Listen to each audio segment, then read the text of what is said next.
The Storyteller's Burrow. The Child. By Guy de Maupassant. Lemonnier had remained a widower with one child. He had loved his wife devotedly, with a tender and exalted love, without a slip, during their entire married life. He was a good, honest man, perfectly simple, sincere, without suspicion or malice. He fell in love with a poor neighbor, proposed and was accepted. He was making a very comfortable living out of the wholesale cloth business, and he did not for a minute suspect that the young girl might have accepted him for anything else but himself. She made him happy. She was everything to him. He only thought of her, looked at her continually, with worshipping eyes. During meals he would make any number of blunders, in order not to have to take his eyes from the beloved face. He would pour the wine in his plate and the water in the salt cellar, then he would laugh like a child, repeating, "You see, I love you too much, that makes me crazy." She would smile with a calm and resigned look, then she would look away, as though embarrassed by the adoration of her husband, and try to make him talk about something else, but he would take her hand under the table and he would hold it in his, whispering, "My little Jean, my darling little Jean." She sometimes lost patience and said, "Come, come, be reasonable, eat and let me eat."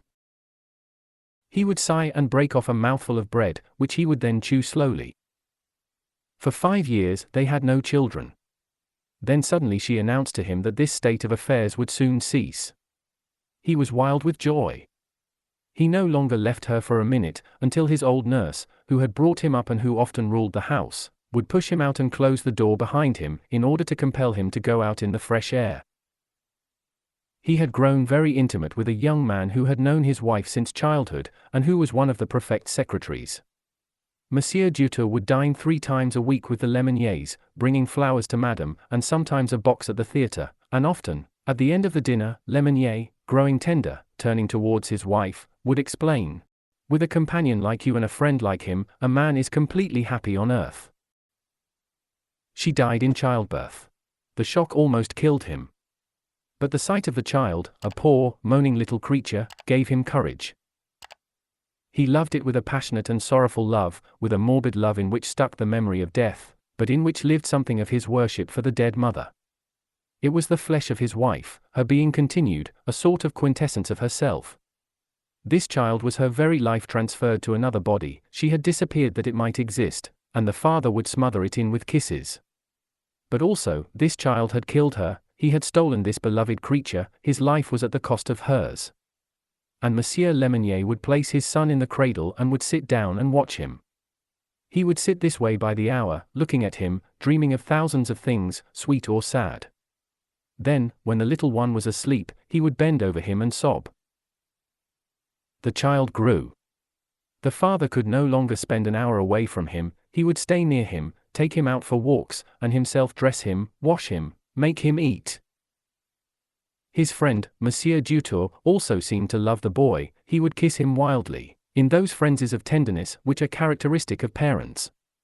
He would toss him in his arms, he would trot him on his knees, by the hour, and Monsieur Lemonnier, delighted, would mutter, "Isn't he a darling? Isn't he a darling?" And Monsieur Dutour would hug the child in his arms and tickle his neck with his mustache. Celeste, the old nurse, alone, seemed to have no tenderness for the little one. She would grow angry at his pranks, and seemed impatient at the caresses of the 2 men. She would exclaim, "How can you expect to bring a child up like that? You'll make a perfect monkey out of him." Years went by, and Jean was 9 years old. He hardly knew how to read, he had been so spoiled, and only did as he saw fit. He was willful, stubborn, and quick-tempered. The father always gave in to him and let him have his own way. Monsieur Dutour would always buy him all the toys he wished, and he fed him on cake and candies. Then Celeste would grow angry and exclaim, "It's a shame, monsieur, a shame. You are spoiling this child. But it will have to stop. Yes, sir, I tell you it will have to stop, and before long, too." Monsieur Lemonnier would answer, smiling, "What can you expect? I love him too much, I can't resist him, you must get used to it." Jean was delicate, rather. The doctor said that he was anemic, prescribed iron, rare meat and broth. But the little fellow loved only cake and refused all other nourishment, and the father, in despair, stuffed him with cream puffs and chocolate eclairs. One evening, as they were sitting down to supper, Celeste brought on the soup with an air of authority and an assurance which she did not usually have. She took off the cover and, dipping the ladle into the dish, she declared, "Here is some broth such as I have never made. The young one will have to take some this time."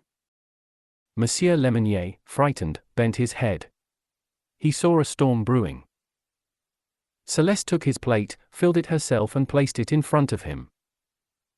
He tasted the soup and said, "It is, indeed, excellent." The servant took the boy's plate and poured a spoonful of soup in it. Then she retreated a few steps and waited. Jean smelled the food and pushed his plate away with an expression of disgust. Celeste, suddenly pale, quickly stepped forward and forcibly poured a spoonful down the child's open mouth. He choked, coughed, sneezed, spat, howling. He seized his glass and threw it at his nurse. She received it full in the stomach. Then, exasperated, she took the young shaver's head under her arm and began pouring spoonful after spoonful of soup down his throat. He grew as red as a beet, and he would cough it up, stamping, twisting, choking, beating the air with his hands. At first, the father was so surprised that he could not move. Then, suddenly, he rushed forward, wild with rage, seized the servant by the throat and threw her up against the wall, stammering, "Out! Out! Out! You brute!" But she shook him off, and, her hair streaming down her back, her eyes snapping, she cried out, "What's getting hold of you? You're trying to thrash me because I am making this child eat soup when you are filling him with sweet stuff." He kept repeating, trembling from head to foot, "Out! Get out, you brute!" Then, wild, she turned to him and, pushing her face up against his, her voice trembling, You think that you can treat me like that? Oh, no. And for whom? For that brat who is not even yours. No, not yours. No, not yours, not yours. Everybody knows it, except yourself. Ask the grocer, the butcher, the baker, all of them, any one of them." She was growling and mumbling, choked with passion. Then she stopped and looked at him. He was motionless, livid, his arms hanging by his sides. After a short pause, he murmured in a faint, shaky voice, instinct with deep feeling, You say? What do you say?" She remained silent, frightened by his appearance.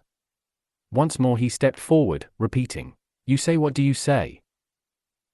Then in a calm voice, she answered, "I say what I know, what everybody knows." He seized her and, with the fury of a beast, he tried to throw her down. But, although old, she was strong and nimble.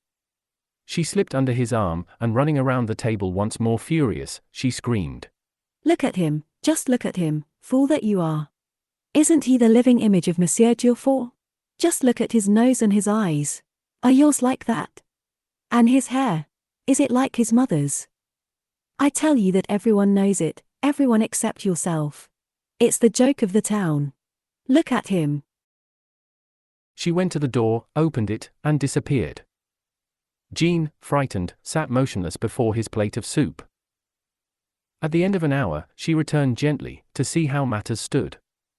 The child, after doing away with all the cakes and a pitcher full of cream and one of syrup, was now emptying the jam-pot with his soup spoon.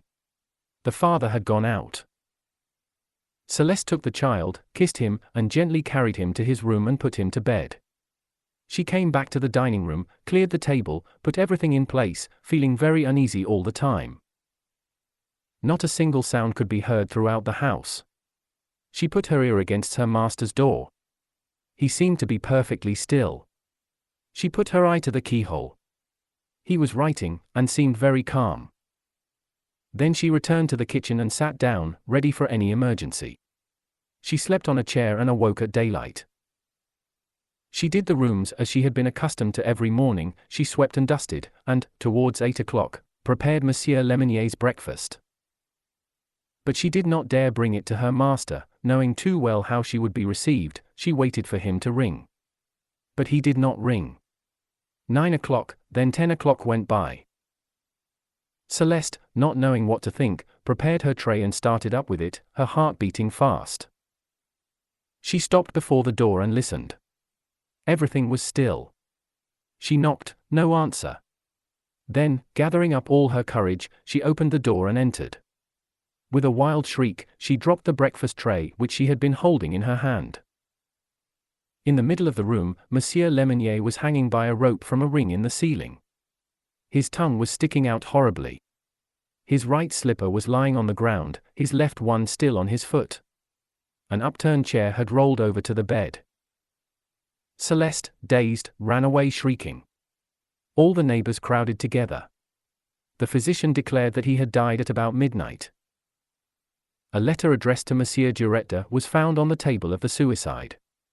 It contained these words: "I leave and entrust the child to you,